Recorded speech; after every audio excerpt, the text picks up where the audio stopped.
We do have the Len Dawson cigarette at halftime of Super Bowl I. He is smoking that shit, too. He is like, man, I need a good, that Ray Nitschke's scary. I need another drag of that shit. The coaching staff is like, pass it, or everyone get a good hit in. Come on, we got a big second half coming up. Oh, baby, smoke them if you got them. Smoke 'em. That's what I do. And I got them, so I smoke them. That's what I do. What's going on? Hey, how are you there, buddy? Good. Good? That make you feel uncomfortable there? You good? Okay, good. That was from when we talked about last time that I was with you. Yeah. The quarterbacks that were most likely to smoke during a game. And then our producer, Pete, says it actually happened in Super Bowl I at halftime of Super Bowl I. Good old Len Dawson. Right. You know, and we're having Dad on later today, so. He did it. He smoked at halftime. He definitely did not. I mean, there's no way. Okay. He's too healthy. But I do believe, and we will ask him, I do believe he had some crossover with that era where I think his first year or two in the Giants locker room, there were some players who smoked during halftime. So I don't know that for sure, but we'll ask him that just because now that we brought it up, he got me thinking of it. So I just wrote that down. Big Phil's coming later. Big Phil's coming later. We're going to talk to him about a lot of things. He's got quarterback thoughts. Oh, he's got thoughts. He's got thoughts. He's got concerns. He says he's got question marks for the seasons, and then he blurted out like 10 things, and I was like, okay, let's go down to 5 here, okay, and figure this out. So, yeah, Big Phil coming up in about 30 minutes. And I want to talk to him about the comments from Aaron Rodgers because he and Matt LaFleur. LaFleur. That's how it is. LaFleur. Yeah. There might be their first butting of the heads, right? Because LaFleur gives them a couple options at the line of scrimmage, and Aaron wants 15 or 20. Well, yeah, we'll get into that. Okay, and you know, I know we were thinking about maybe leading off the show and diving right into that subject, but I know that's something my dad's going to want to talk to, so we'll discuss it, hash it out then. I think it's being a little bit blown out of proportion to a degree. I think I would say that. Yeah. But I think the thing that I would say just real quickly is I think it's good that they're having this conversation, and you're seeing that they're not afraid to have it publicly wherever it is. I think Matt LaFleur is smart enough to know that this is damn Aaron Rodgers, and he does do special things at the line of scrimmage, whether my offense has it or not. Yeah. It would be a good way to kind of break in your offense into a new year, a new team, and everything. To maybe Aaron Rodgers gets you out of jail a few times with some of those things he does at the line of scrimmage too. So they just got to find the right balance, but we'll get into that. We'll talk about that. Yeah. But before we move on from the smoking quarterbacks, we did have a crowd response. Are you a smoker? I'm not. No? How many cigarettes you had in your life? 0. 0? You've never? Probably? No. No, I have 0. That's for sure. Okay, but probably one. But who can ever remember what happened like 20 years ago? Yeah. No, but probably like 5 cigars in my life. Okay, 5 cigars. 5 cigars, but I haven't had a cigar in probably 10 years. And daddy cigars? Where are we at on that list there? Like when the son was born and the daughter were born? No, like when my version of the daddy cigar, which is you put something extra special inside of that cigar, okay? 0. Okay. Yeah, very clean. The only thing that I haven't done that's clean in my life is the energy drink. Only energy And now drinks. you ruined that for me. You took that away from me. Thank God. That was my one vice, and now I don't even have that anymore. I mean, become a smoker already. Jeez. But you guys out there said, because we listed off the 3 most likely quarterbacks to smoke a cigarette on the sideline. I think Ryan Fitzpatrick was one. I forget who else we put on there. Yeah. Brett Favre. Yeah, right. We could see that. Larry Zonka I put in there. Yeah. Larry looks more like he'd pull out a stogie, like a cigar, though, on the sideline. More of a cigar guy. Yeah, he'd be like, run it up the middle again, coach. You guys out there said, how could you leave off Blake Bortles? They thought Blake Bortles would be one that would be in the top 3. I could see him, too. He does have a cigarette look, like that 100%. Rugged, handsome, like Marlboro look. Like, when I get done on the farm, I got my Wranglers and my Marlboros. 100%. Right. But the biggest one was Jay Cutler. I mean, how did we forget him? Stop that one? Seriously. With the Jay Cutler meme, which I looked it up, the Smokin Jay Cutler meme. It was born on Tumblr in 2012. That's 7 years old, but here we're showing to our YouTube audience some of the different pictures of Jay smoking. That's great. And some of them, you don't know if they're real or not. You look at them, you go, yeah, is he really smoking right there in that press conference with the Dolphins? Now, I had always heard rumors that he might have been a cigarette smoker that like dabbled in it every now and then, maybe when he had drinks, but I really don't know that. And I feel like it was around the time this became popular, so I've never really double-checked. But so we forgot Smokin Jay Cutler in our countdown. Yeah, how could could we do that? Most likely to smoke. And so we've rectified that now, and he is up there. We're making a lot of really good progress on our top 40 countdown. Good. We just have like about 80 more to go. No, we're actually into the top 15. I know. Now. We're in the meat and the potatoes, the good stuff here. This is the really good stuff. And you say it's getting easier now. We're showing up on the screen our last 5 that we've done, 20 to 15 last. Mitch Trubisky, Jared Goff, Derek Carr is the last 6. Baker Mayfield at 17. Nick Foles at 16. Then you put Kirk Cousins at 15. Yeah. How much? And we post these all on Instagram and Twitter, and so what you get some heat from your friends in the NFL sure. as Yeah, well. I do. I told you I've had friends and coaches in the NFL. You ranked him in front of my guy or him in front of this guy. So it's always good to hear that they're actually paying attention and maybe listening to the things I say. Right. And, I have to sometimes defend myself to NFL people too. When people don't have an opinion on what we say, that's when there's a problem. You're right. You're right about that. Watch our show. Yes. Listen to our show. Any of the last 6 that you've done where you've heard a lot of feedback from? Because we haven't had a whole lot. I think people are starting to agree with you. I feel like they are. I feel like one of the ones, Baker Mayfield, I feel like I got the most pushback from at least some of my football friends with some of the rookie guys. Like I thought it was Sam Darnold, Baker Mayfield, where, and if they had listened to me at the time and things like that, where I qualified some of those rankings to say that, like, listen, I understand they're more talented than some of the people that are in front of them. It's just, it's limited inventory right now, and some of the other guys that are in front of them have proven it and done it year after year after year. But, some of those guys, I think, they're guys that I've got, a little star next to. Ooh, this could be a big riser. I mean, Sam Darnold could easily go from 22 to number 8 or 7 next year. Baker Mayfield, if it was just on talent alone, yes, he'd be in the top 10. He would be. But he's not there yet. And he made some rookie mistakes during the season last year. And I just got to see a little more proof of consistency and running the offense and winning games and things like that before I, put him in front of some of the guys we're going to talk about and continue on down the list. This is not a potential. This is not exactly. Ceiling. It's what you are right now. Yes. Because you can't assume. Because then you would just rank all of the younger quarterbacks higher because you don't know. There's potential there. They could learn. No, yeah. And then listen, some of this goes on projection too. I understand. Yeah. Am I assuming a little? Surely. Yes. Yeah. I put Kyler Murray in the top 32 quarterbacks. I get that.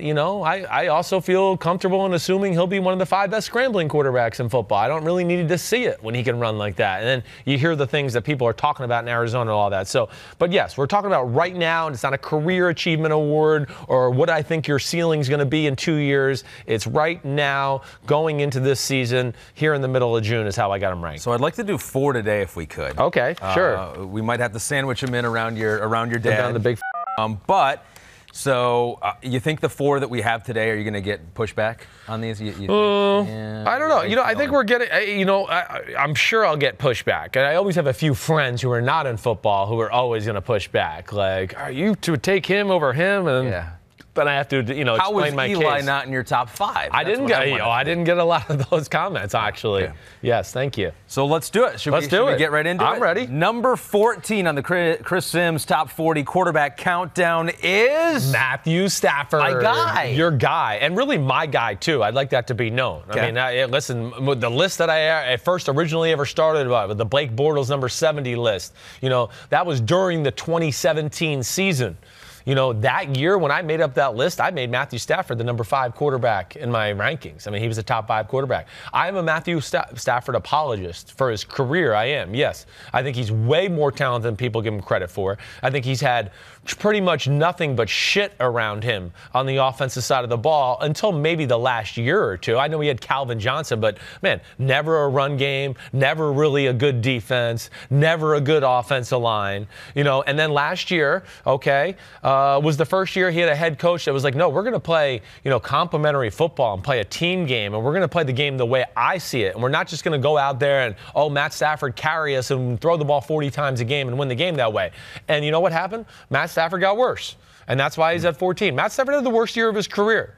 And, I say that. You had him at 5th last year. Yeah, I did. So even you as a Matt Stafford apologist are a little down. I'm going to always keep it real and try to self-scout myself and be real about the situation. I mean, I'm not going home to have dinner with Matt Stafford tonight or any of these guys. There's no personal relationship. I would do that. I would too. I would. Back, Matt, if you want to come out, let me know. I'll give the address. I'd love to have dinner with you. But no, I mean, I have no personal interest in any of this. And the way he played last year, yes, he had issues adjusting to the cultural and new style of play that the Detroit Lions have implemented there. Matt Patricia, he wanted to play 2001, 2003 New England Patriots style of football. He wants to run it on first, run it on second. Okay, we did it. We're going to play through our defense. It's third down now, though, Matt. You haven't been able to throw a ball, in 6 or 7 plays. You're not in rhythm. But now we need you to throw a strike, on 3rd and 12. And, Stafford is definitely capable of doing that. I truly do believe that. But he had troubles adjusting to that last year.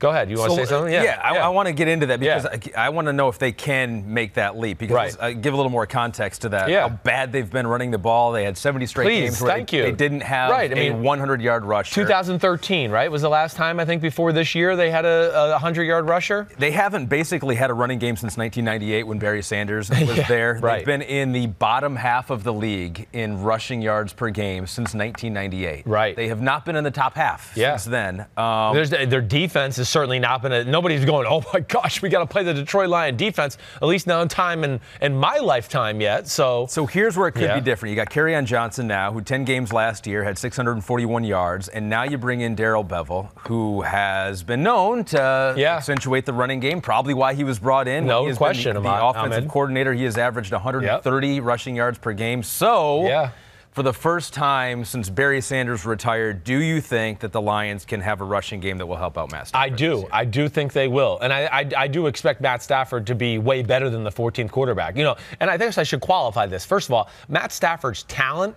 is top 5-ish in the NFL. This is one of the great arms in the history of the NFL. It is. It gets overshadowed because he plays in a division with the greatest arm in the history of the NFL, and sometimes he doesn't get his due there because of some of the plays he can make and the throws. And I've heard Drew Brees and Brady and Dan Marino all talk about Matthew Stafford's arm because it is that special. But to what you're saying, they finally have a team around them. They're going to play team football. They're going to play through the defense. They're going to control the clock. They're not going to just let, hey, Matt, just drop back and throw for 400 and see if we can pull it out. And I think that's where he struggled, really, Ahmed, is to me that. And to make a correlation, this is the one thing I've kind of trying to say, because it's hard to correlate maybe to somebody out there who hasn't played football or been around it. Let's just he's playing street basketball his whole life. Hey, you're open, shoot it. That's our only rule. We got no rules except if you're open, shoot it. And that's what he's been doing. It's just, okay, we're going to drop back in the shotgun. We can't run the ball. Hey, Stafford, throw for 40 yards, throw 40 times. We need 400 yards and 4 touchdowns, or we can't win the game. Okay, great. Within that, there's pressure on the player to perform, but there's also not pressure because you're just going, wow, I'm going to get a lot of chances. I'm going to get a lot of shots at the hoop today. But now what he's being asked to do is, like I said on the show earlier today, it's like Gene Hackman Hoosier style, right? Who comes in and is like, we're gonna pass the ball 5 times before anybody's even allowed to shoot. And he's like, what? We're gonna run a play? You're gonna make me do the triangle offense? All these type of things? So now for the first time in his career, he's being managed. And it's not easy to play that way. I know a lot of people look at those quarterbacks sometimes and go, oh, he plays on a team that runs the ball and plays defense. It's easy to be the quarterback of that team. No, it's almost the exact opposite. When you play that way and the focal point of the offense is not getting the quarterback in rhythm, it's hard to ever really get in rhythm as a quarterback. And I think all of those things are the struggles that Matt Stafford went through last year. Missed some throws, Ahmed, that I just was like, I've never seen the guy miss a throw like that. And he would miss 2 or 3 every game last year, which is ultimately why I have him at 14. So it was. I mean, last year he had fewer attempts than any other year since he got hurt in 2010. So, it's interesting. An adjustment for him, and so maybe even more he can try to work towards. You're micromanaging more. Efficient quarterback. It's like when I do a show, if you say you got a 2-hour show, go out there and do it. And you're like, you're making some mistakes, but for the most part, you're like, I'm happy with that show. Exactly. Then you go, okay, do a 2-minute show. and you make a couple mistakes, and you're like, wow, that was terrible. That sucked. Exactly right. That's what I mean. Okay, well, I only every had mistake 2 gets minutes. put under a microscope, and that's right. exactly what's happened. You throw the ball 45 times a game and make 2 or 3 bad decisions. Everyone goes, for the most part, you played good. But all of a sudden, you start throwing the ball 20 times a game, and you make those same 2 or 3 mistakes, everyone goes, man, you f***ed the game up. You lost it for us. And you're right. That's a good example by you. Let me throw it 50 more times, and I would have done a lot better. So there is one thing that, for any Detroit Lions fan, which I have always been growing up, there's this the debate. It's Matt Stafford. He's not good enough to be the franchise quarterback, even though they paid him as the franchise quarterback, $135 million. But at the same time, we realize he is the best quarterback that the Detroit Lions have ever had. And where you see it the most is at the end of games. I was looking this up. He is 13th all-time. Game-winning drives, Game-winning drives. I know. He has 33 game-winning drives in the fourth quarter or overtime. That's more than Aaron Rodgers, more than Joe Montana, more than Terry Bradshaw, more than Jim Kelly, more than Roger Staubach. Now, granted, the Lions are often trailing in many games, so he does have a lot of opportunities. Yeah, sure. He had 8 alone in 2016, 8 of their 9 wins. That was an amazing year. People kind of glossed that over. They were down almost every game. He won for them down the stretch, and they went to the playoffs, and he was about to win them another game. Yeah. But then the pass interference call against the Cowboys in the wild card game got overturned, and the NFL admitted they were wrong on 2 different instances on the same play.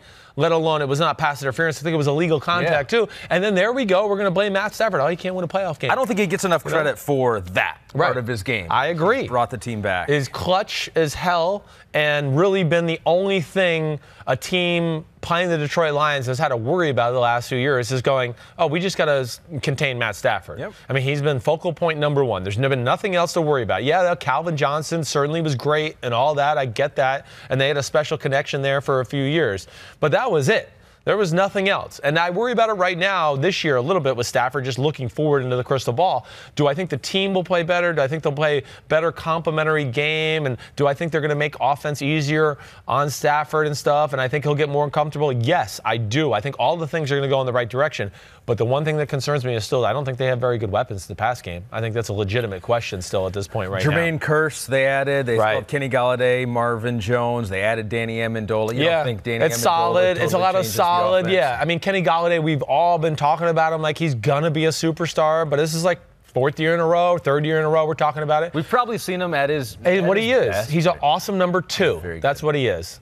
So they got they got the T.J. Hawkinson in the draft too. So that could be a help in the pass game, especially with the style of play they're going to play with Darrell Bevell and run game, like you said. And Matt Stafford, I looked it up, is the 2nd greatest Georgia quarterback of all time. 2nd greatest Georgia quarterback? Do you know who number 1 is? It was from a while ago, and I would have never known that he went to Georgia. But holy crap! Wait, I'm really choking here. Hold on, I should know this. Known it. 2nd, you wouldn't have known it? No. And are you being funny? No, I wouldn't have known that this quarterback played at Georgia. I don't know. And he's really 2nd, and this guy's greater than Matt Stafford? Correct. Who am I blanking? We've talked about him before on the podcast. Yep. Have we really? Yep. I am totally having a brain fart right now. All right, go ahead. Tell me who it is. Fran Tarkenton. Holy shit. He went to Georgia. I wouldn't have come up with that if we sat here for the next hour. I have totally forgotten that he went to Georgia. I totally had forgotten. So it's Fran and then Matt Stafford in 2nd. Yep. Okay, I can deal with that. And then you get Aaron Murray. Yeah, probably. You're right. It might be. It might be Jake Fromm now. I don't know. He might have taken it over already. So that is 14 on the list. Matthew Stafford down from 5 last year. Our next on the list is someone who was up 5 spots the previous year. He was 18th last year. Now he is 13th on the Chris Simms Top 40 quarterback countdown, and he is Dak Prescott. Yes. Dak Prescott changed me last year, I think, to a true believer. Early on in the year with some of his play, he showed me the ability to go and above and beyond what the scheme can do for him. Okay. And, that's a scheme down there in Dallas, first of all. That's not overly creative. I don't watch it and go, oh, my gosh, how is this defense going to prepare for the Cowboys and everything they do? No, the Cowboys just kind of go, this is who we are. We're good. We're big. We're physical. And let's see if you can stop us. That's kind of their style of play. We're not going to try to trick you. And, again, a little bit like we just talked about Matthew Stafford, and really why I put Dak Prescott in front of Matt Stafford is what Matt Stafford is seeing is going, damn, the way Dak Prescott has to play football is not that easy. Right. And they're in the same type of situation. Dak Prescott, again, it's about running the ball, the offensive line. We want to control the clock. Our defense is awesome. We want to play that way. Yeah, great. But here they are, halfway through the first quarter, and he's thrown 1 or 2 passes and has got no rhythm of the game, and that's just not easy to play. It's not going to lend itself ever to sexy quarterback numbers either. He's never going to be at the top of the list as far as yards and maybe touchdowns and all those things, because when they get to the 6-yard line, unlike some of the other teams who are going to pad quarterback stats, they're going to go, smash it up the middle with Ezekiel Elliott. And that's going to take away 5, 6, 7 touchdown passes that other quarterbacks get during the year. Dallas is just going to go, no, we're old school. We're going straight ahead. We're going to smash it in there. But I think with Prescott, first thing is the size and physicality of the human being. I think that is where it starts for me. The amount of plays where the stat book is never going to quantify, oh, yeah, it was a 15-yard completion, but what happened on the 15-yard completion is nobody was open, and he broke 3 tackles in the back behind the line of scrimmage and then made the 15-yard completion. Right. It just goes in the stat book as a 15-yard completion. But me as a guy who's evaluating the film's going, whoa, that was a amazing 15-yard completion because nobody was open.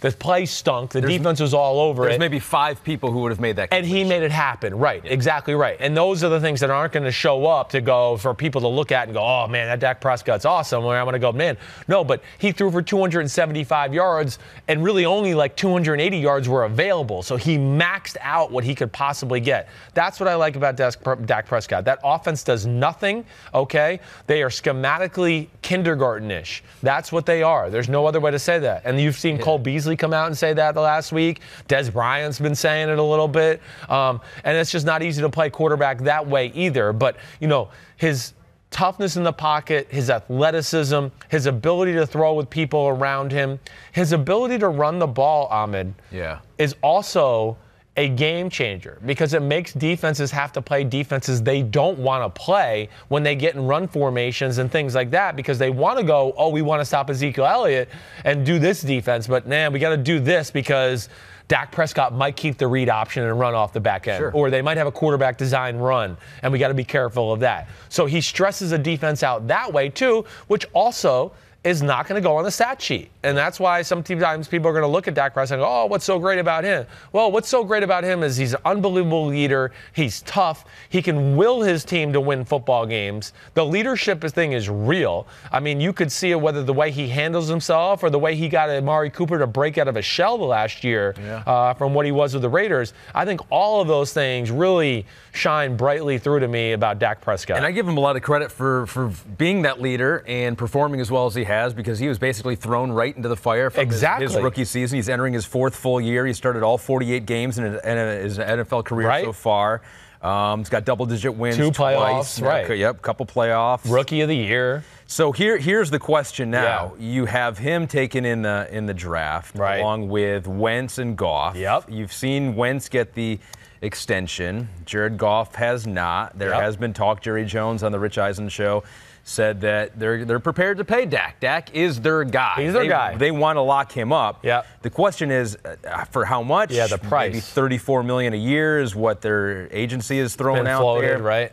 And what does that do to the rest of your team? Because you do play in a sport with the salary cap, and the more you give Dak, the less you can give the complementary pieces around him. Yep. So, I mean, if Dak Prescott is 13th on your list, you're saying basically he's worth whatever to lock him up? I mean, do you have to lock him up? Yes, you have to lock him up. I mean, $34 million a year? He's selfless, franchise quarterback material, unbelievable leader with great physical ability. And to what you're saying, too, when I self-scout myself, he was a guy I missed on the draft a few years ago. And anybody who's listened to my podcast over the last few years, I bring this up a lot about him because you know what happened with me there, and I self-scout myself, is I let myself be too influenced by the team around him and the team itself and put that burden on Dak Prescott to where I don't think I valued him to what he was, let alone not taking into account he was on Mississippi State, who wasn't very talented at the time. Sure. There was no offensive players around him. On a weekly basis, he was going on the field in the SEC as the lesser team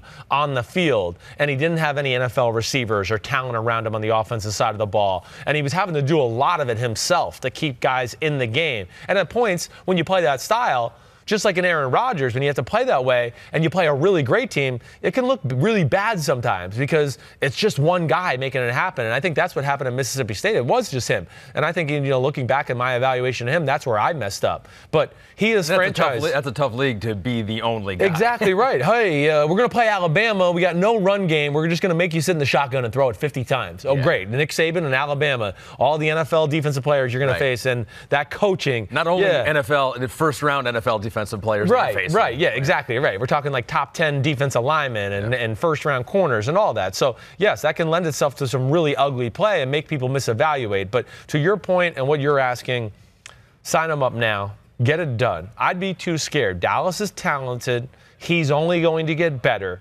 And I'd be scared that they go 12-4, 13-3. You think he can be better than what we saw his rookie year? I do, yeah. And I'd be scared if the team does well and they go in the playoffs, then he's going to go, I'll take $40 million. And they're going to go, shit, we could have got him for 33 back in August. We should have done it. And I think $33 million right now, even though it sounds big, I think in a year or two, with gambling and the rate we're seeing the salary cap go up. I mean, we've already seen Rodgers get passed up by 4 people. Yeah. So it's going to be middle of the road a few years down the road, and I would do it and get it done. And I think they are trying to get it done. And I think I would not be shocked if sometime in August we heard it finalized. Although he doesn't really need money because he has the Campbell Soup money. He's already got the Campbell Soup money. Well, the chunky soup. That's something I'll give Florio always brings it up and brings that into credit, to his credit. Because with the Dallas Cowboys, you're the quarterback of the Dallas Cowboys. Yeah. I mean, you're going to get sponsorship deals. I mean, yes, he does that. The Dannon yogurt thing he does as well. Right? He did the sleep number bed. I mean, he's got a few things that he's. What's your number? Do you know? What's my number? Yeah. I'm a firmer guy. Is that the higher? I think you'd be 8. Maybe. I'm an 8. Yeah, I'm an 8 or 9 guy for sure. My lower back on the soft bed just does not like it. Right. Are you the a firm? older I get, yeah. You're more firm too. It used to be, right? I like to feather soft. Yeah, me too. It's like, just let me sink in the middle. Like a hammock or like a water bed. I had a water bed and then after for 3 years on the water bed, I was like, this is the worst thing ever. Why am I doing this? I know. I go to a shit hotel and sleep in a soft bed. It's like doctor said I need a backiotomy when I wake up. Look at, he's worth it. He's getting us to talk about the sleep number. He is working. Although I do find that Campbell soup to be any kind of soup, they try to market it as chunky, as being the least filling meal that I ever had. It's not enough. It's not enough. No, it's like you can put chunky in there. Right. No, give me another can in there. Okay. At least another can. Probably 3. You're right. Exactly right. I agree. When I've done that before, I've been like, this is it? Is this the appetizer version? Ugh. So this is the other thing too. Okay, and I put a value into this. And just the last thing on Dak Prescott, and we'll talk to the big here coming up. And Dak Prescott, just think about the end of the year last year. Some of the runs and throws on the run he made, whether it was the Giants game-winning touchdown, scrambling to his left, throwing a 40-yard laser in the back of the end zone to Cole Beasley, who gets 2 feet down, which was a great catch, great throw. The Seattle Seahawks game, made a few plays in that game, makes a big run in the end zone, gets his legs chopped off and flips into the end zone. The Rams, some of the runs he had in that game for a touchdown, scramble to the left, big throw down the left sideline. That he made plays that were outside the realm of the scheme itself and showed that he can make the system more than the system can make him at this point. Yeah. And I put a lot of stock into that. I really do. Because there's only so many really top-notch systems in the NFL that where the quarterback can really rely on the system, play after play after play. He's not fortunate to be in that situation. He has to make the system sometimes go, and he's proven to me that he can do it. Can he move up into the top 5 or 10? Can he move up into the top? Yeah, 10 for sure. 7 under the system, right? Will this system ultimately always hold him back from being a top 5 Chris Simms top 40 quarterback? Yeah, I hope I'm always able to look outside the system. Sure. If the play is so amazing and, the stats aren't these beautiful numbers, but the play is so good. Hey, year past where I've defended Russell Wilson and Cam Newton to go, no, these are top 5 guys. I don't care what it is, the plays they make. Yes, he is capable of being that top guy. I don't think the system is going to affect me too much in that manner. I think what it can do, though, is if he continues to play the way he does play, and if he had a system to go along with it that got him some easy completions, a la like a Brady or a Breeze do sometimes, then the stats would start to match the wins and everything else we want to think about that, to where I think the public would get behind them finally. But with this, the way they play, there's going to be moments always where there's going to be a game or two, and I'm hoping Kellen Moore can do more with this offense, but there's going to be a game or two with the way they play football the last few years where you can just go, oh, this is ugly. Right. This is not pretty. I mean, yeah, they're going to get the win, and he's going to lead them to a win, but it's not pretty. And then people are going to go, oh, well, Dak Prescott's just not that great. It's a little like Joe Flacco with the Ravens in some of those years where people are like, well, his numbers aren't that great. Like 11 for 19, 100, right, 190 yards, right. And he made 2 unreal throws, but the rest of the game was kind of like blah. And people go, well, what's so great about that? And I go, well, that's a tough way to play. Ezekiel ran it 45 times. Yeah, well, and you got to be a special type of talent as a quarterback to be able to do that too. We want to keep moving on the list. We got 2 more quarterbacks. 2 more. Dad coming up next. Yep. But I do want to promote some other things we got going on. There's other things besides football. Is there? Which not really. Yeah, right. But every once in a while we do highlight them. The NHL, the Stanley Cup Final. That was great. It was awesome. The Blues won it. But they're moving on to next season already. But first they got to hand out the awards. We got our NHL awards show from Las Vegas. That's coming up Wednesday at 8 Eastern on NBCSN. The draft is already coming up. We got the NBA draft, but also the NHL draft from Vancouver. Our friend Matt Casey putting that show together for the draft Friday, 7:30 Eastern on NBCSN. Cool. I did a NBA draft preview show with the Roto World guys. I did it last week. You can see that on YouTube and also on our NBCSports.com New page. Orleans has some good picks. Well, we did it before the trade happened, but I give our guys credit. Right. They said this Lakers pick number 4, there's like a 90% chance they're going to trade that pick. And they were right, and so it still applies, and so you can go check that out over on YouTube. A lot going on with the other sports besides football. It's not all football all the time. It's not all, but it is on the Chris Simms Unbuttoned podcast. It is. That is true. Yes. That is true. Hey, Dad, you there? What's going on, big guy? Without further ado. Well, I've been here for 10 minutes listening to you two just keep yakking on, and it's been great. Yeah, got a little nap in, feel better, so it's good. Okay, good. That's all right. You got plenty of time. You're not working. Oh, I got plenty of time. Come on. My ass is always on fire. Who are you kidding? I'm going here doing this. But a lot of sports. The U.S. Open golf this weekend was pretty cool. Yep, that was cool. The NBA Finals, just the whole, so many unforeseen things had happened. But Toronto winning, seeing Kyle Lowry, I think I was most happy for him of anybody I've been in the NBA in a while, just because of how he played. How he played with such, what's the word, focused passion and brains and everything all together. It was really awesome to watch. Yeah, Dad was amazed by Kyle, the Raptors, Kawhi Leonard, Lowry, with the fact that, they weren't too caught up in the moment. I think that's where Dad's going with that. He was just amazed about their focus of like, we're going to make the stop on this drive. They were just playing the game always. They weren't worried about, oh, this is a big game in the series or this is a big moment. It was just play hard and let's see where it goes. And I think Dad was very impressed by that. Well, I think, and Ahmed, too, every once in a while, not always, but there just comes times, I think, in an athlete's life, career, or game, there's just so many moments where nothing in the outside world, or on the outside world, however you say that, just gets into you. And you and I tell you what would happen to me a few times with maybe game plans were great, and I didn't hear the crowd, this or that. And I'll tell you other times that it happened to me. I played a couple games where I was really sick, and those games I never heard nothing because I just had to really focus on doing what I was doing and overcoming my health. Right. That I played great. Right. And maybe that was the key. Maybe I should have gotten sick more often on Saturday nights and played better on Sundays. Well, I don't know. While you're on that, did you have that feeling the week of Super Bowl 21? The week you win Super Bowl MVP, did you feel like things were going down that road or at least have an inkling? Yes, I did. All week long. Well, towards the whole end of the year, I'm not going to go into it, but we were just on a roll, and we were one of those teams, once something good happened, man, we could snowball fast. Our defense, of course, was great, but our offense made a lot of big plays. We were always looking for big plays. It was a myth about Bill Parcells, he's 4 yards in a cloud of dust. No, he was the exact opposite. He wanted to run it because he's a bully and wanted to control the tempo and all that, but he was always trying to get big plays. Right. And I've told you guys a story. If I threw a 5-yard check down on 3rd and 15, he would go, well, what are you doing? I go, well, nobody was open. Oh, you're worried about your completion percentage. Oh, and during the game, I'm like, oh my God.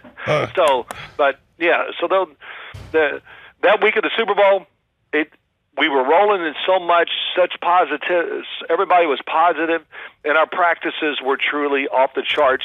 Where we actually cut the last practice short because Bill Parcells was worried.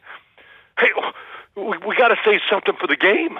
I mean, this is, everybody, all right, guys, everybody up, whatever. It was really so funny because he is never like that. And It was probably the only practice we ever cut short in my 8-year career with him. It was almost like things were going too well. Things are going too well right now. Let's not do anything to ruin this momentum. When teams say, oh, our practice is great, the ball never hit the ground and all that, I just go, okay, yeah, big deal, because nobody was really contesting anything. Right. But we did, and it was going great, and he literally stood behind me once after I threw the ball and just he goes, we got to say something for the game. Like, oh, okay, if we stop this through the rest of the game, it's going to go to the game. But, right. But it was good. It was all great. So what's going on? All right. Well, I mean, you and I, we talked a little bit earlier. Yeah. And you have question marks for Dad. NFL, right? Dad. This is where Dad wanted to go. You got just things that are on your mind, right? That you're questioning. Can we start though with the Aaron Rodgers thing? Because I'm super curious. Oh yeah, please. What sure. You guys are gonna say about Come on. that. Let's do it. So before we get into some of the question marks that you see for this coming NFL season, Phil. Well, that was one. It was one. Yes, okay. right. So we got it. The relationship with Matt LaFleur, or as I like to call him, LaFleur, and Aaron Rodgers. And there's already maybe the first signs of a little butting of the heads. I mean, Aaron's done that with Mike McCarthy, and so maybe it's just no matter who is there. But this idea that the offense that Matt's putting in gives the quarterbacks a couple options to pick, plan A or plan B, and Aaron wants the option for C, D, E, and F at the line of scrimmage. Sure. Kind of how you see that relationship and what it was like for you, to be trusted by the coach in that capacity. Well, different game when I played. We didn't get into as many things as they do now. We did have some, and of course, those elements where you had to change it. When it was there, you had to do it. I think what Matt LaFleur, I think we know, Christopher knows, I know, that their offense is pretty much, you can go up to the line of scrimmage most of the time and just run the play.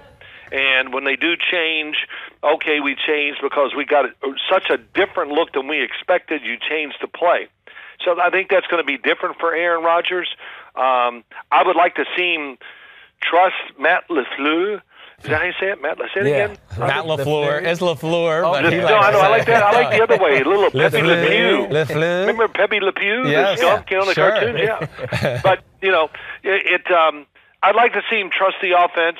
I want to see him run it the way it's kind of designed because I do like it, and I like it for many reasons. It incorporates everything, running the football, but giving the quarterback opportunities to really get the football down the field.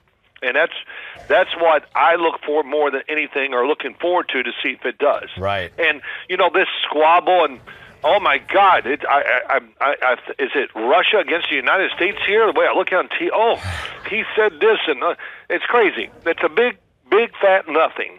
And they'll work it out. And as I said to my son earlier today, do you remember when, and maybe I've said this before, and I don't care, I'll say it again, when Green Bay won their Super Bowl with Aaron Rodgers against Pittsburgh down in Dallas? Right.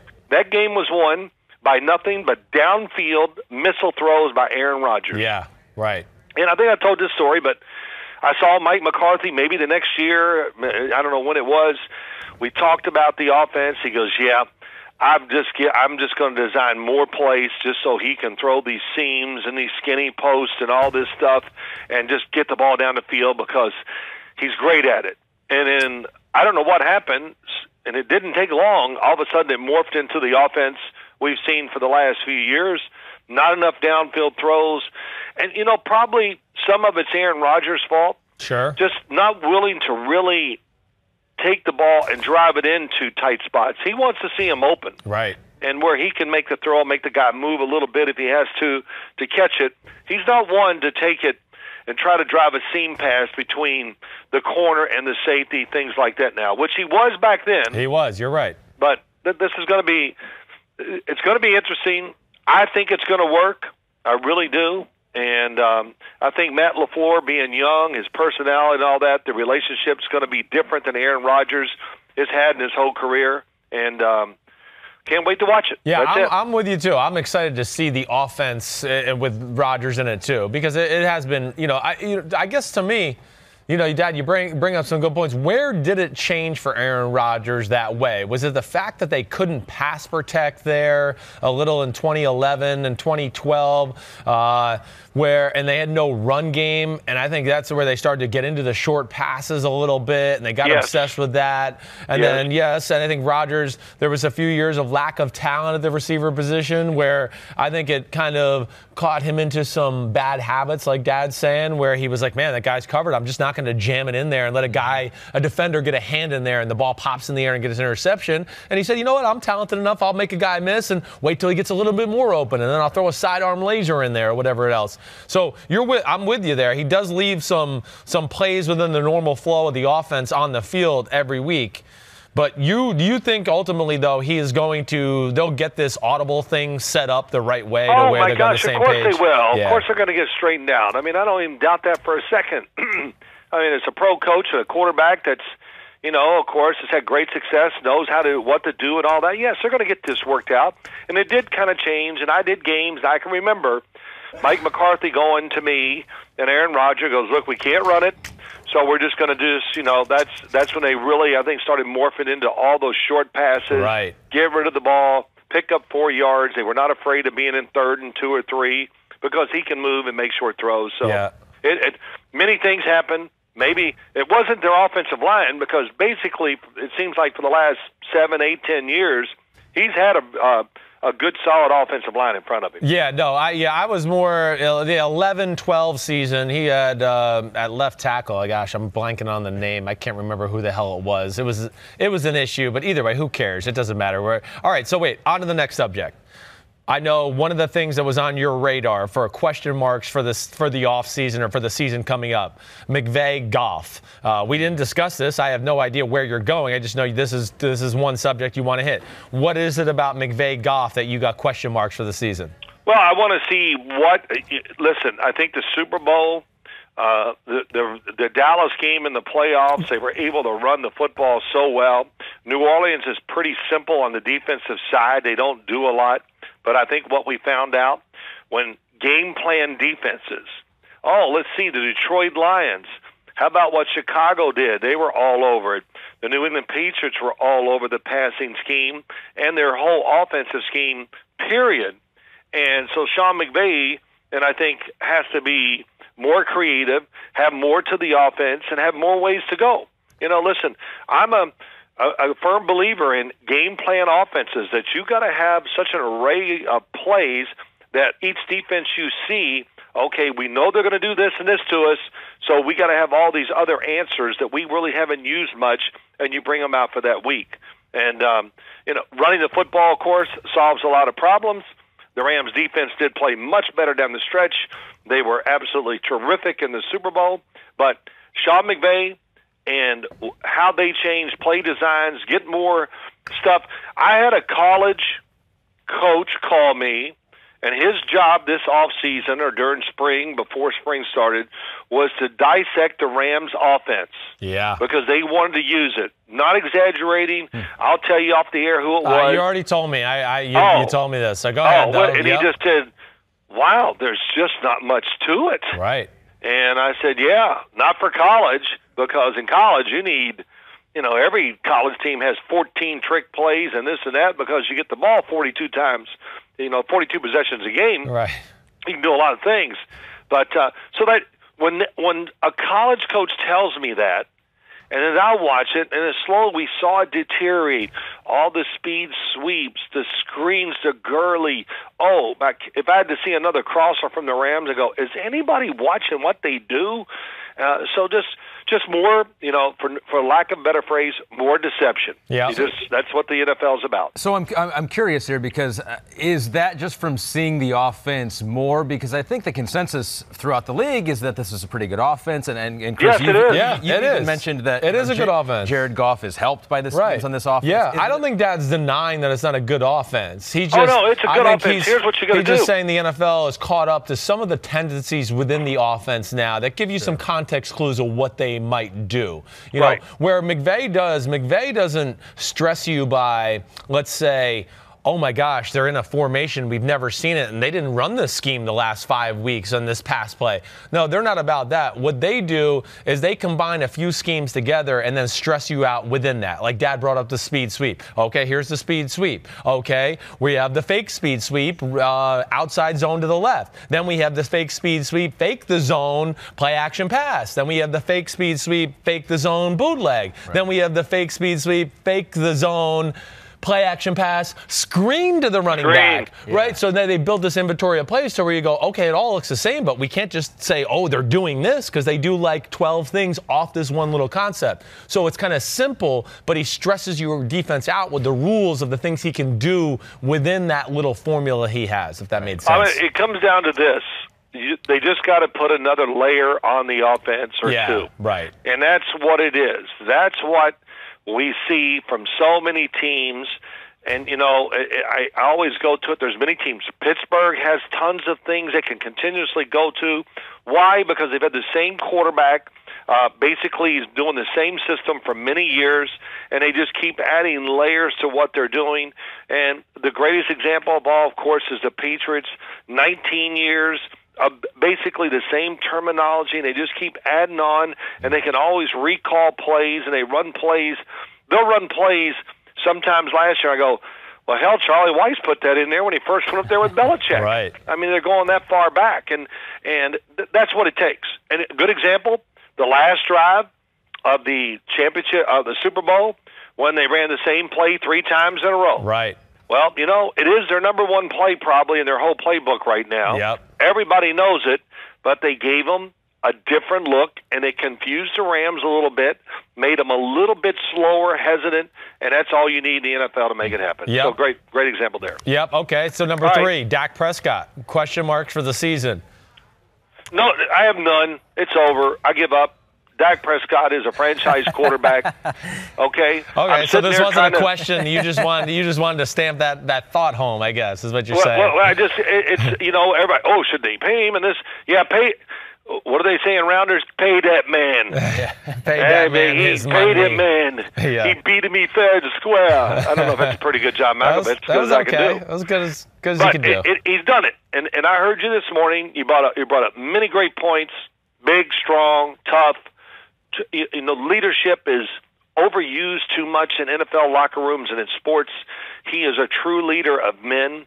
He has what my dad, true grit. I mean, he's tough. He just plays. Yeah. He doesn't look up, oh, we're losing, I'm going to get blamed. Yeah. He doesn't care. Not worried about his completion percentage, whatever it is, right. Well, hell, he can't worry about those numbers because they're never going to be great. Right. And it's okay. He deals with it. Only usually veteran quarterbacks are good at run. Okay, it's third down, you throw it. But he's made a good living and done a really good job for the Cowboys in that situation.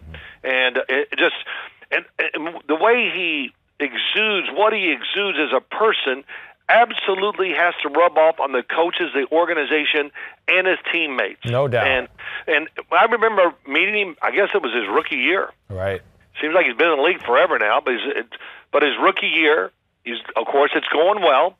And I sat in a room with him. We were getting ready to do a game, and I said, Dak, did you ever think you were going to come to the pros and it was going to be easier to be quarterback than it was at Mississippi State? And he laughed, and he goes, you're right, it is easier. And because at Mississippi State, you talked about it. Yeah. I mean, he took some beatings that were incredible. Right. And he was hard to judge as a quarterback coming out. I just was saying, I had to self-scout myself after that draft because I did not value him as good as he was because of that. You're exactly right. You boy, don't self-scout yourself too deep there, son. I don't know. You'll be a little afraid what you're going to find out. But you know what? I thought he was going to be a fourth-round draft pick. That's what I pegged him at coming out of Mississippi State. I think he did go in the fourth round. Yes. So that was just luck. And just think, not against Connor Cook, but they were going to take Connor Cook, right? And he went before that? Well, they were going to take Paxton Lynch. I think that was the guy they were hot on. Well, that was the first rounder. Yes, right. So there was a lot of that. And, of course, there's always the stories that Stephen Jones was talking Jerry Jones off the ledge about drafting Johnny Manziel. That was also that same draft. Oh, the same draft. Yeah, I do remember that. That was probably true. Didn't Jerry talk about that? The fact that missing out on Johnny Manziel might be his biggest regret at the time. Right. How do you feel about that now, a year off there. Yeah. How does Jerry feel about that I feel like he feels better about missing out on Johnny at this point. Yeah. And, I saw him in the Canadian League. I watched those, and, I don't know. If I didn't know his name was Johnny Manziel, I'd go, I don't know. Doesn't look anything. The ball doesn't pop off his arm. It's all about him trying to move, and which he found out in the NFL, found out in the CFL, found out in the AAF. He can't outrun them. Yeah, right. And there's the magic. Oh, we're going to count on magic. In fact, I heard him mic'd up for one of those AAF games. You know what he said? Everybody be alert. Basically, I'm going to scramble every play. Yeah, right. And, but so whatever. I don't mean to be negative on him, but... So he's still a question mark, Johnny Manziel. So we'll put the question mark next to Johnny. We don't know if he'll figure it out. All right. What do you mean? Wait. Whoa. What do you mean we won't figure it out? What? These are the we can remove the question mark. We know. I think that thing is way down the road. It's over. He's being silly. He's just because you brought up Johnny Manziel. Yeah, it's the whole. There were people on TV. There were people on TV saying if he's not the first pick, then they should fire everybody that doesn't pick him. And then John Gruden, I think this is the guy the team's going to take Johnny Manziel. Yeah. Every team that came up that night, Johnny Manziel. I was like, holy caramba. Yeah, no, there was a love affair with him. You know what happens when you draft what you perceive as magic? Right. You usually get fired. Yeah, that's right. Josh McDaniels found that out in Denver when he drafted Tim Tebow. Oh, my God. Okay, that's something. All right, go ahead. But what else we got? Real quick. Yeah, okay. Two other guys here. I know you, Jameis Winston, Lamar Jackson. They're both guys you wanted to hit on. So Lamar Jackson. Okay. The throwing's got to get, of course, you say it, everybody knows it's got to get better. No, it's got to get a lot better. Yeah. And you got to count on we got to be able to call plays, knowing if we get them open, you're going to throw it to them, hit them in stride, and all those things. And and I said it to him many times last year. I was a little surprised. I thought he would throw the ball physically better than he did. Me too. Yes, he did make some good throws. My God, of course he made some, but he doesn't make enough. And I don't think there was a trust factor where they designed enough plays to give him more opportunities. So will we see a difference in his throwing this year when it comes to the season? Will he look different? Will the offense be more wide open because you're still going to have to worry about him running? He's going to have opportunities. They got a better receiving core this year. So I guess my big thing is I got to see it to believe it. Yeah, a lot of mixed signals out of Baltimore this offseason with Lamar Jackson. Yeah, I don't know what to think. I had said I'd been told it did not get off to a good start in OTAs and things. It wasn't impressive. Of course, he made some comments. I didn't know we were installing a new offense and new plays, but I heard that physically it didn't look great. Then we started to hear towards the end, there's less. What was that type of throw moments this year, which they kind of tried to put a propaganda positive spin on things. But then we hear, he had a hard time with the verbiage of some of the new play calls and things. He couldn't get out of that. Then there's talk out there that, he talked about it last week that he might go see Tom House. I mean, if you were really killing it through OTAs and minicamp, you wouldn't be talking about, I'm about to leave town and I need to go fix my game here all of a sudden, too. So there is big question marks the Ravens with Lamar are having Jackson. Some oh crap moments. And I don't know if they're saying oh crap, but I just know as a guy, and I think that's what Dad's saying, as guys that watch quarterback play and love football and watch the game, we got some big question marks about Lamar Jackson and where that's going right now. Yeah, I do. You're right. Mixed signals. I actually talked to somebody last night and said, have you heard anything about Lamar Jackson? So I thought we might talk about him today. And he goes, I hear he's doing great. And I go, where'd you hear that from? Well, I'm just reading some articles. I said, okay, well. Yeah, right. Articles, it's like people telling me what they're going to do before the draft. They lie. And whatever, it is going to be interesting. I heard a lot of rumors. I won't even say about them. In other words, about how it was going. I did hear it was not going well. I think they kind of admitted to that early. Yeah, they did, right. But I do know this.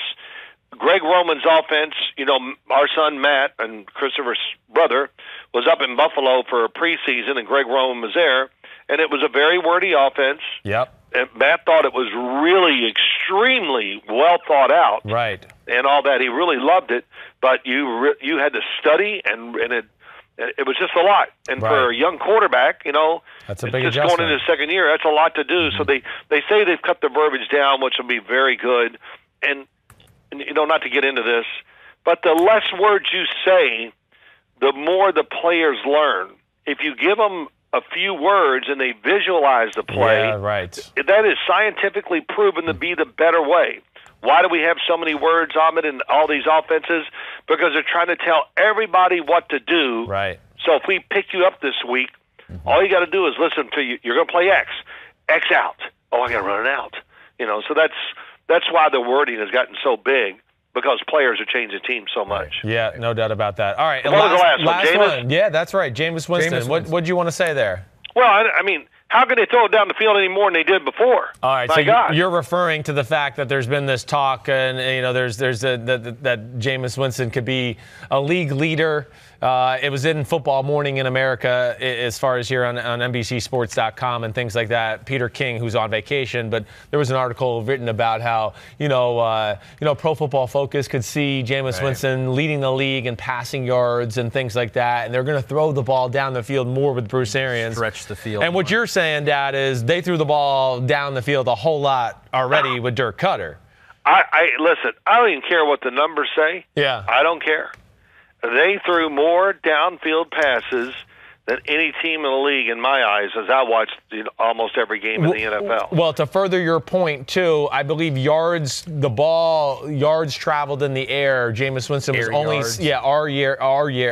air yards was only second to Josh Allen last year in the NFL. So that does accentuate your point. Well, there you go. And the only reason Josh Allen had more, because he would scramble every once in a while and throw 75 yards. Exactly, right. So he was and I'll say that for both of them. Their numbers can be deceiving because they just don't get cheap throws. Right. The Tampa Bay Buccaneers last year under Dirk Cutter, they didn't throw screens and dump it to the back. I mean, it was hammer time. It looked like it was amazing. You're right. Now they had a good pass protection offensive line, and I think Jameis is daring, all those things, throws it down the field, makes a lot of great throws, much more athletic than we give him credit for. Most people give him credit for. I give him credit. He can move around. Yep. But the problem is, let me say it in the golfing world, 300 yards down the middle, 300 yards down the middle. Oh, man, here you go, 300 yards. And then, whoops, there it goes. It's four holes over on another fairway. Yeah, what happened? Right. I don't know what happened. It's like every once in a while you got to give helmets to the rows 1 and 2, because he might throw one in the stands and out of nowhere. And the ball does get away from him a little bit. I'm not going to get technical. You know why. I know why. And I don't know if he's going to change that, or if he did. I would hope he does. Just some few things about just don't let it get away. Yeah. And he never misses low, right? It's always high. Always. Yeah. Always. So that tells me another thing, too. But all right, so June 18th, this is it. You're right. And this is what we're going on. June 18th, right now. Bruce Arians, Jameis Winston, if you had a bet, does it work? Does it not work? Ooh. Wow. Yeah, putting you on the spot, big effer. You are. Listen, I would unequivocally say yes, it will work if I thought they had the running back that could get it done. Yeah, you're not sure about Peyton Barber there at running back and the run game itself. Yeah, I'm just not sure about the run game and their, Bruce Arians. Yes. One thing I will say about him, he's Drew Stanton, right? He was the quarterback for him for years. Yeah, sure. Well, Drew told me this story once, and I'll make it fast. He goes, I threw a ball, scrambled, for 15 yards, whatever. No, I scrambled for 15 yards, and boom, boom, boom. And I come to the sideline. I thought Bruce go, hey, man, great scramble. He goes, hey, man, I can't tell you exactly what he says. What are you, a chicken, bing, boom, boom? Stand your butt in a pocket and throw that damn thing. And he got yelled at him for making a great run. Stand in there. Don't be afraid of taking a hit and throw the ball. We had him open if he'd just waited. And I just thought, boy, that's Bruce Arians. That is Bruce Arians. He wants it down the field. But he is pretty consistent. He will line up and just run it straight ahead at you too, which we'll see if they can do. That offensive line's been pass blocking for so long. I don't know if you can turn it over into a good run offense here in the course of an all season. Right. Maybe even in the course of a year. It'll be tough. Yep. All right, Dad. You the man. All right. Hey, Ahmed, good to talk to you guys. Good talking to you too, Phil. Y'all go back to that blather or whatever the hell y'all were talking about before. Chris Simms quarterback rankings is the greatest thing ever given to the internet. You're crazy. See ya. Oh, is it really? Yeah, greatest thing ever. You didn't know that? Wow. Well, yeah. you know what you should do then, son? What? You should ask for more money. Oh, yeah, I do every day. You do? Okay. NBC, give me more money. You know what? Good. Ask him. Just don't ask me. I'll say that. Okay. All right, good. You've given me enough. You the man. Moved on from asking Dad to asking the company, yeah, right? Hey, I agree. Dad was always good with money. He was generous? Always generous. I mean, did you have to work for it, though? Was it like chores? Well, chores were a part of our livelihood. Nothing like crazy. I mean, just garbage, plates to the sink, garbage out to the front of the street, things like that kind of stuff, right? No vacuuming? But no, vacuuming did not really get into it, making sure that my room was clean. Okay, other than that. But Dad was, back in the playing days, he was a cash carrier. Always had huge wads of cash on him. Always. And I don't even know why. I don't know what he was doing with all that cash, but we can ask him that next time. So he was always that way, but he's always been generous. His motto in life is don't tip, over tip.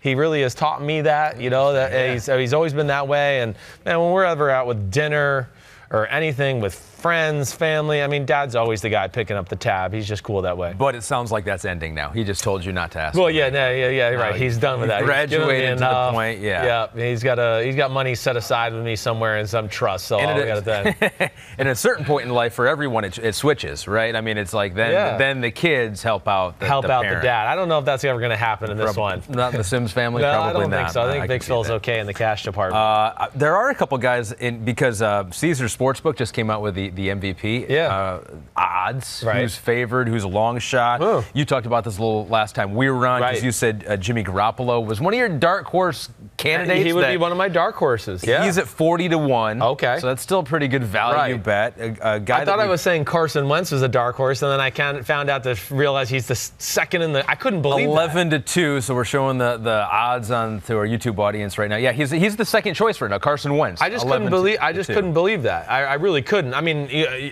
you know me. I think the world of the player. I think he's that special and he's worthy of that. I just was shocked to see that, but I get it. I guess that's the public, sports fans. They're smart enough to realize, hey, the award usually goes to a quarterback.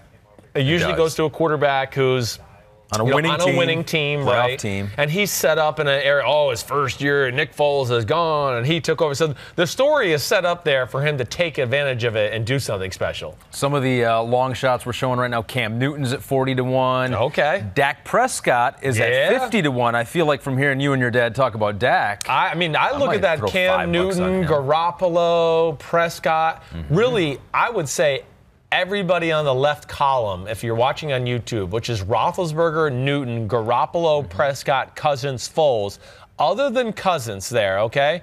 I like the other five all to kind of fit that criteria. I mean, Nick Foles, if Jacksonville goes down there and they turn it around and all of a sudden they're 11-5 after just going 5-11 and they're one of the better teams, everyone's going to be like, oh, Nick Foles, MVP. So, yeah, hey, same thing with Dallas. They have another good year and Prescott plays the way he's kind of been playing already. And he just gets a few extra touchdowns and they're 12-4, 13-3. I mean, I don't think that's crazy. Mitch Trubisky, 75-1. If they keep winning in Chicago, he has a better year. I don't know. So let's see. The value's there. The value is there, and the team, we would expect it to be good. And they have weapons around them and a good offensive mind to where, again, if you got some extra chump change lying around, That'd be one I might throw out there and go, oh, here's $1,000 for a chance to win, $7,500. That's not bad. So here are some of the non-quarterback odds. We have 4 first choices. They're all at 50 to 1. That's Elliott, unreal. Christian McCaffrey, that's Alvin how Kamara, much that's become a quarterback award. And Le'Veon Bell. Yes. It goes to a quarterback pretty much every year. Did you know back in I think it was the 1980s, it went to a kicker? I forget you're right. Who the it did go to the was. Kickers.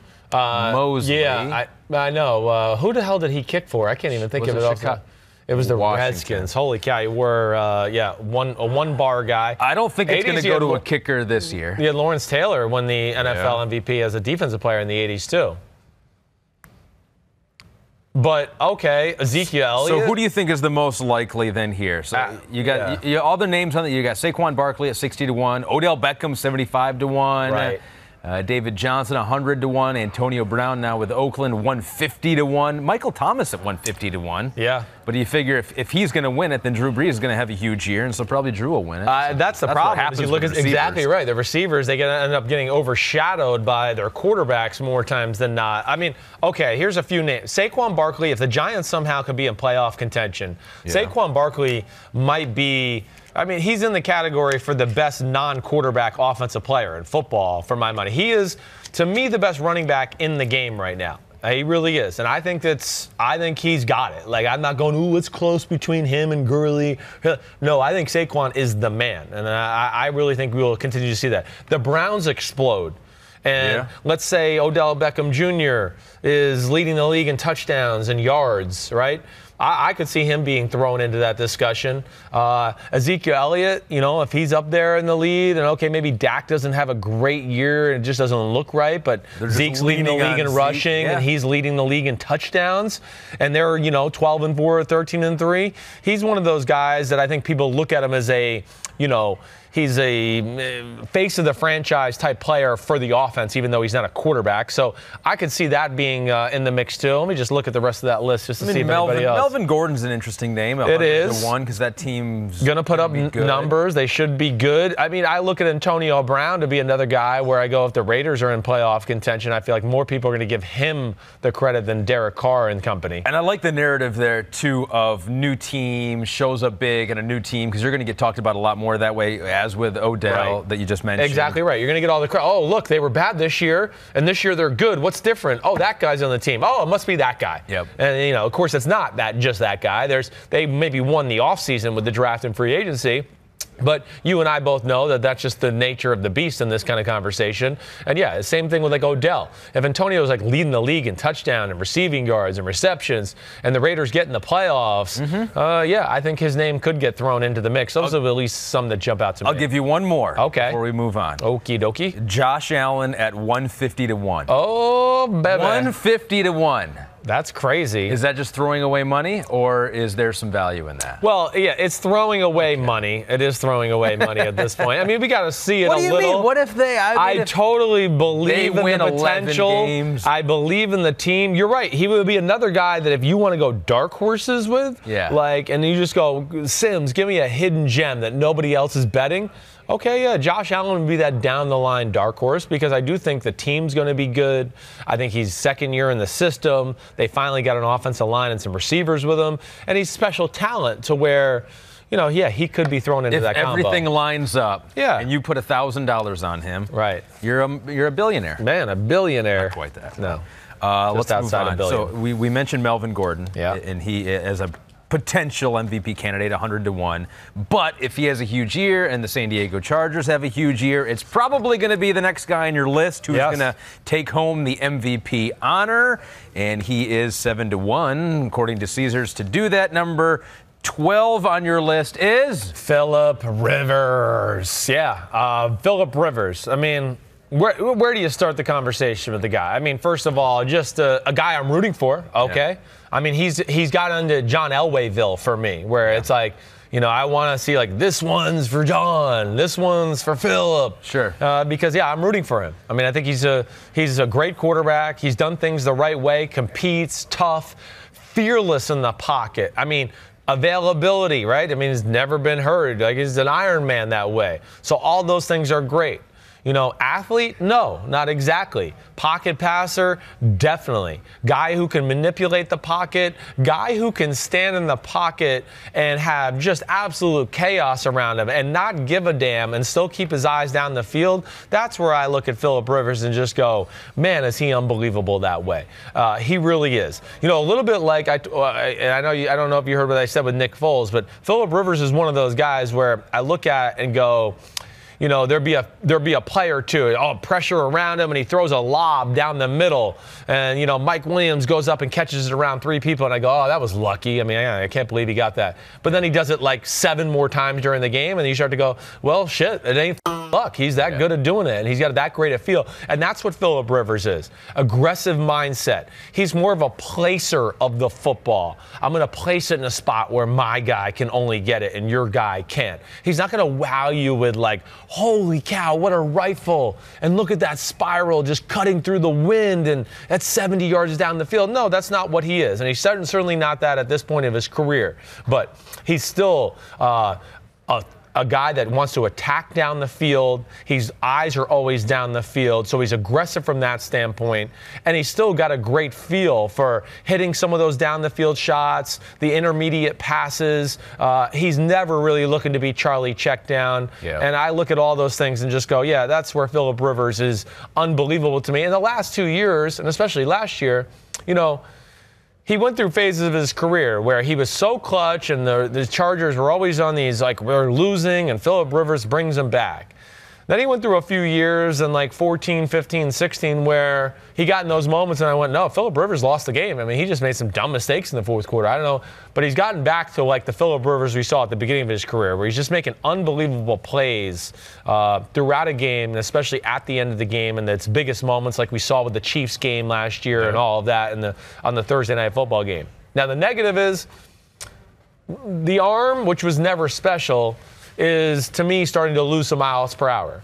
Whether you want to look at the first few throws of that Kansas City Chiefs game, go back and watch that when they were in Kansas City. There's some underthrown footballs. Some of the throws made in the New England Patriots game and the playoff game where, yeah, it's just underwhelming, where I don't know if he has the power in his arm to stretch defenses out like that consistently over and over anymore, or if it is a tight window to really rifle it in there. That's not his game, and that's kind of where I worry about him at this age of his career, because I feel like New England, Ahmed, basically was like, you're good, you're really good, but we don't think you can throw it over the top of us and scare us that way, and we're going to challenge anything 20 yards or below and really make it hard. And, yeah, he had a hard time kind of backing them off that way. They're going to have to scheme for that. Yeah. It's amazing to me that he has been so durable, started every game. Right. Every game for them since 2006. It's insane. 13 seasons. Absolutely going back to San Diego. I called them the San Diego Chargers. They're the LA Chargers. You idiot. I feel like that'll happen the rest of my life. It was like growing up, there was once a week. I almost do it. My friend's dad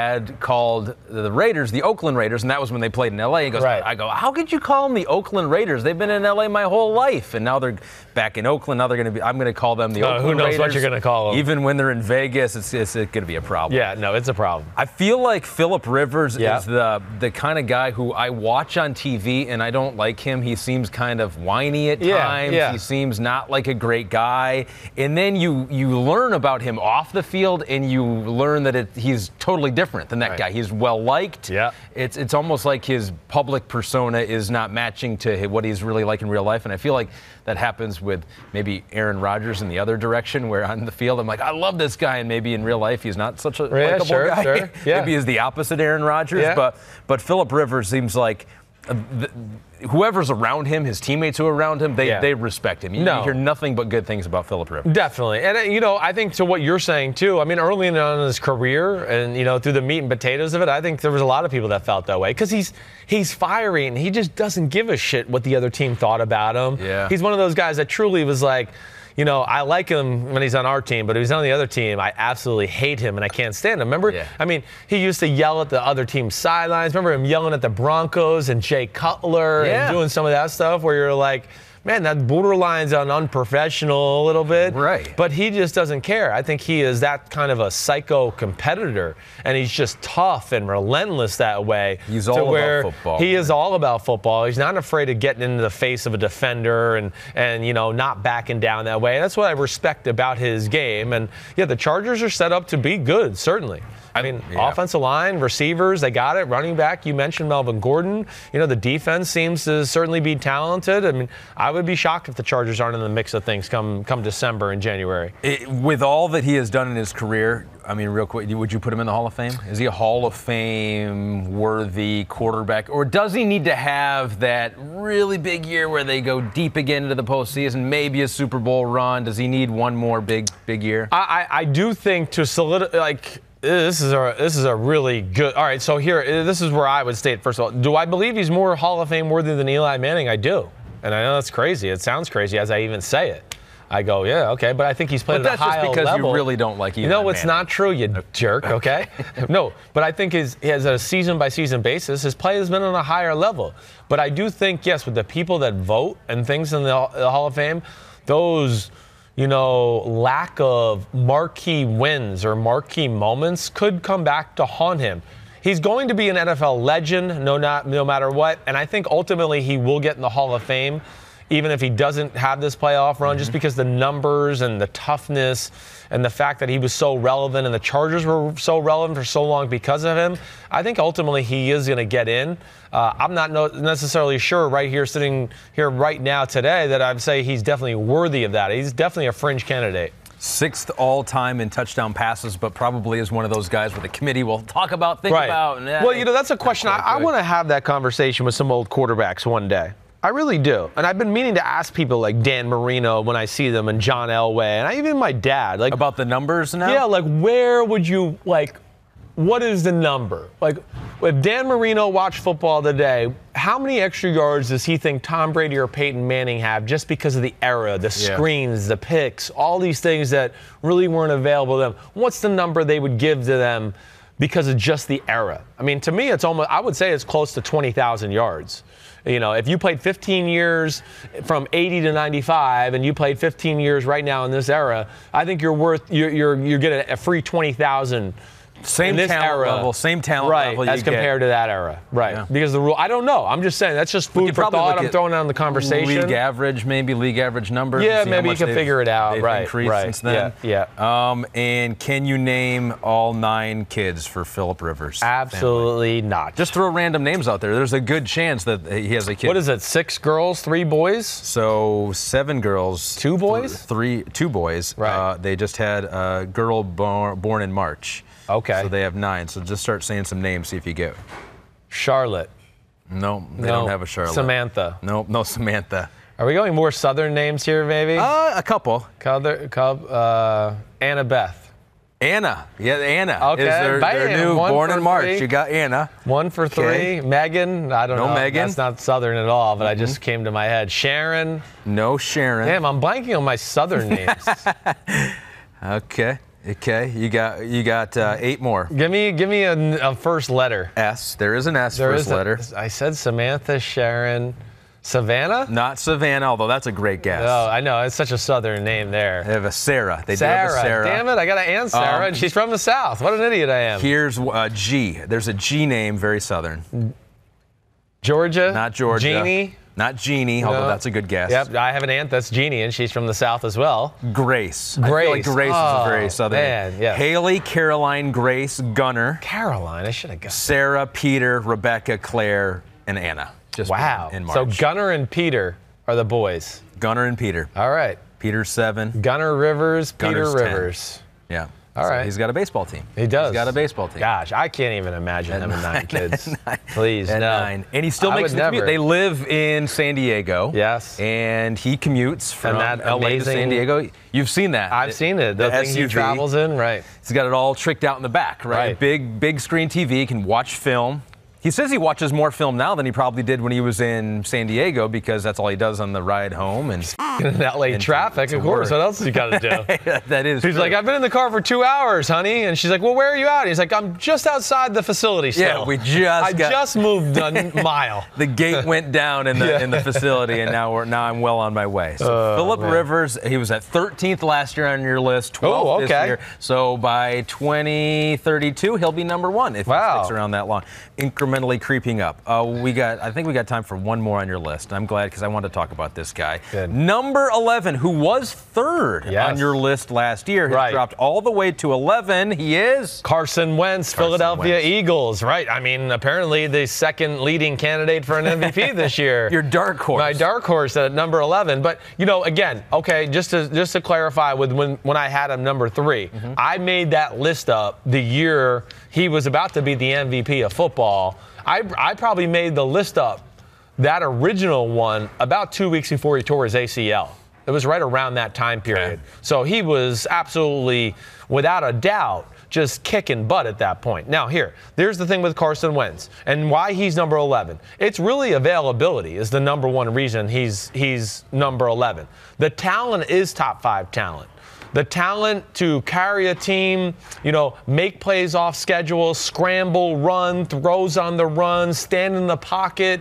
He can do all of those things. I've made the comparison many times. He's really, to me, a little bit more physically gifted version of Andrew Luck. That's how I look at Carson Wentz. But now, hey, when you hear about the things, a little bit about the leadership and, how the team perceives him in the offseason. And, of course, the injury thing has to play into the rankings here and what he's doing. I don't know exactly, what he is or where his mind is at this point. Well, don't you think the injury thing may affect his leadership? It's like, how do you lead a team if you're not out? They win a Super Bowl without you. How do you really be a leader in that environment? You're definitely. I think that's a valid point. You're right because, you're not out there. You're not available. And now you're not able to lead the team in some of the most crucial moments of the year. And, we're not sure about that aspect of him.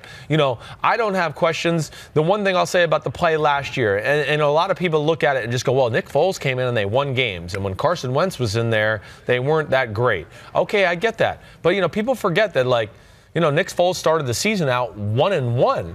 And the one win was the opener against the Atlanta Falcons. He didn't play good. They won, but he had horrible stats. He didn't play good.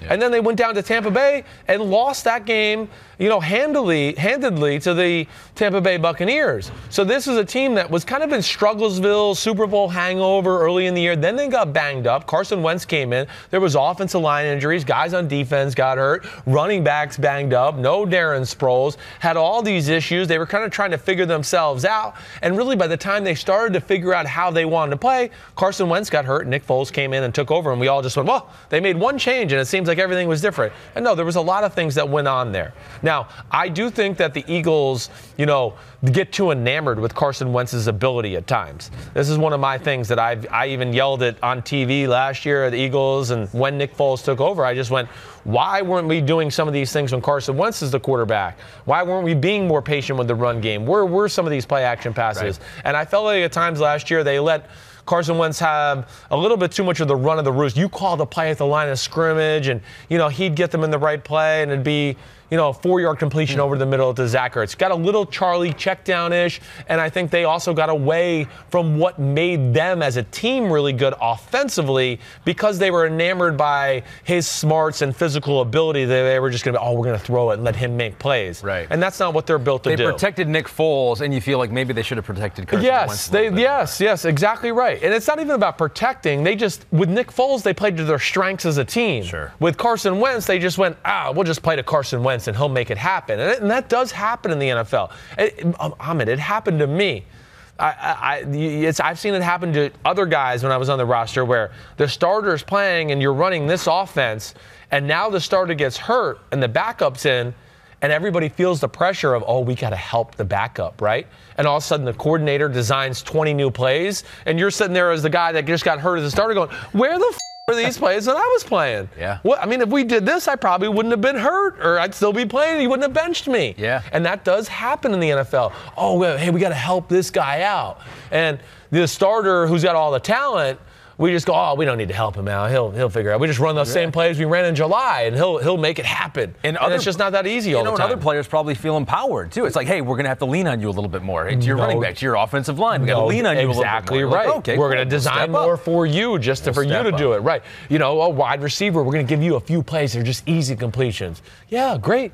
That should be being done no matter what. That's what they do for Tom Brady and Drew Brees already every week. And I think sometimes that gets lost with some of the more talented quarterbacks. If I was to tell you, because Carson Wentz, this goes back to, he broke his throwing wrist his senior year at North Dakota State. So he's had injuries basically every year. Last year with back spasms. Before that with the ACL.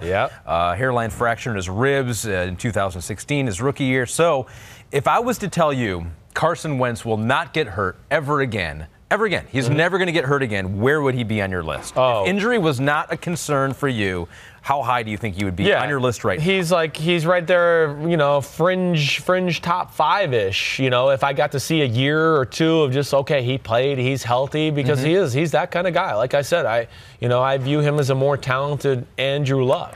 And I really do think he is going to have a big-time year this year. I just would be shocked. I just think there is too much talent, and I can tell. And anybody who wants to go look it up, this was always my concern with Carson Wentz. If anybody wants to go look up one of my old Bleacher Report videos when Carson Wentz was coming out, I said I have no concerns about Carson Wentz, the player. My only concern ever about him was staying healthy, because it showed at North Dakota State. He played a style of football that you just went, he doesn't know when to give up on a play. He's so physically gifted that he's never had to worry about it. But you do have to worry about it once you get into big-time football, because there's just, animals on the field, for lack of a better phrase, okay, who are you haven't seen. I'm sorry, they weren't in North Dakota high school ball, and now you get to the NFL and you go, well, my whole life I've been dragging around a defensive tackle when he's on my back. Well. He was 170. Exactly. This is different. Fletcher Cox is a little different than the way they grew him out in North Dakota State. So sorry, and your knee's going to blow out, or you're going to break a rib if you think you're going to sit there and do that. They gave him money. They gave him that because they believe in the extension. They're hoping. They're hoping he stays healthy. They see the talent. You're right. They see the talent. They're hoping he can stay healthy. No one knows. No one knows for sure if you can. And some of it may be random. Some of it may be just like you say, not knowing when to get down. Had some moments last year of forcing the issue too. There were certain where I felt like they got down. At the Saints game, that would be one that jumps out to me. They got down. They're not playing good. He just throws a bomb post down the middle of the field. It's double coverage. I mean, it looked pretty, and damn, it went off the screen, and it looked like you launched it good. But he let the situation panic him into some bad decisions and bad moments, I thought, during the year too, which is also, let alone that with the injury stuff, is why I got him at 11. But hey, guy's got a top 5 talent and top 5 potential to be there on a consistent basis. I hope he can stay healthy too. Me too. I'm rooting for Carson Wentz big time. While I was researching him, I did. I went deep on his North Dakota State career. I was curious about it, because you just don't hear about it. Right? You just don't hear about players, period, coming from North Dakota State. Right. Even though they've had more players drafted in the draft than Texas has the last 6 years. That. Can you believe that? Yeah, which is embarrassing. So he was not a 4-year starter there. No. Was it just a 2-year? 2-year starter. Right. Played behind Brock Jensen, the legendary Brock Jensen, who actually is legendary there. He is there, right, because they won, 3 national championships? 3 national titles. Right. Brock Jensen signed with the Dolphins as an undrafted free agent. Played 4 games in the CFL for the Ottawa Red Blacks. They won the Grey Cup that year. Wow. This guy's a known winner. And now he's at Edward Jones Financial Advising Company in Minnesota. Wow. Probably winning again. Winning? I went deep. I told you I went deep on this. Good for you, though. Well, and you know what? We're going to go deeper on Carson Wentz as the week goes on, too, because I'm going to do a little bit of a quarterback school, some of these social videos I've been doing, just to show little nuances and mechanics of quarterbacks, things that jump out to me. Carson Wentz has a few things, too, mechanically, that I think could be cleaned up or minutely scary to me a little bit. Yeah. One thing I've always heard about him, and I heard this from people even in college, that he has had some elbow issues throwing the ball. He wears a sleeve on his throwing elbow. Now, a lot of quarterbacks do that because it looks cool. Allen Iverson started that. but I do have the sense just from hearing from people in Philly and college that there is something he has to manage there, and I'll get into that a little bit. He does put a lot of stress and torque on his elbow, and I am going to make a little video about showing what he does there that causes some of those issues. You know what I have to say about that? What do you got to say? You can't change your throwing style. You can't do. Mike Florio taught me that. He taught you that? Yeah, he taught me that. I hopefully taught him the other way around. Well, and that's another good conversation just for people who don't watch PFT or do that. Like, you can definitely change a guy's throwing style. Now, why it gets publicized that you can't, and I heard like radio and TV people all last week, and the example they always give is Tim Tebow. Yeah. And I want to go, but wait. You can't, guys who can't throw, it's very hard to change them because they could never throw. So there's an issue there. But Aaron Rodgers changed his motion at the start of his NFL career. I mean, he did it. Why? Because he was naturally gifted to do it anyways, and he had some of the core principles to be a good thrower to go along with it. He was natural, so he can make some tweaks. Tom Brady's done it. There's been a number of guys do it. And sometimes guys do it, and people just don't have enough of a well-trained eye or not schooled. It's very subtle. It's very subtle to where you might not even know if we sat down in front of a TV screen and I pointed out and said, hey, look, he's holding the ball lower. He's doing this with his shoulder. And you go, damn, you're right. He did change this type of stuff to where I just don't think, everybody realizes it all the time. Are we done? I have too much fun, though. Did you? We'll go one more hour. Let's go one more hour. Hey, your chest is getting hard. Good thing you got off those energy drinks. It's giving you some muscle. You know what else I'm doing? What? Intermittent fasting. Intermittent fasting. I'm changing my whole life. Are you? Yeah, I don't eat until noon every day. Is that right? Yep. How starving are you at noon? I've gotten better, actually. Have you? Yeah, my stomach growls, but it's good to feel hungry. It's like good to feel pain. Like when you hit me in the chest right there, that hurt a little bit, but it means I'm alive. How about you just don't fast so much and maybe you work out a little more? No, I can't do that. I don't have time to do that. Okay. All right. Are we done? Because I'm done. Yeah, okay. All right. All right. Well, we are out. Hey, please, comments. Again, I always invite the discussion about the quarterback ranks. You got any good points? We'll certainly dive into it. Thursday will come out another podcast. Got more quarterback rankings to hit. We're almost into the top 10 of the quarterback rankings. I'm pumped to have some of these discussions. You know where to get at me. If you want to watch, youtube.com/NBC Sports. For Ahmed, Fareed, and Chris Simms, we are out. I'm going to go work out. Are you? Please. Push-ups. Pec deck. Yo, what's up? Come on, man. Subscribe on YouTube to Chris Simms Unbuttoned Podcast. I need you. Please hit the subscribe button, please.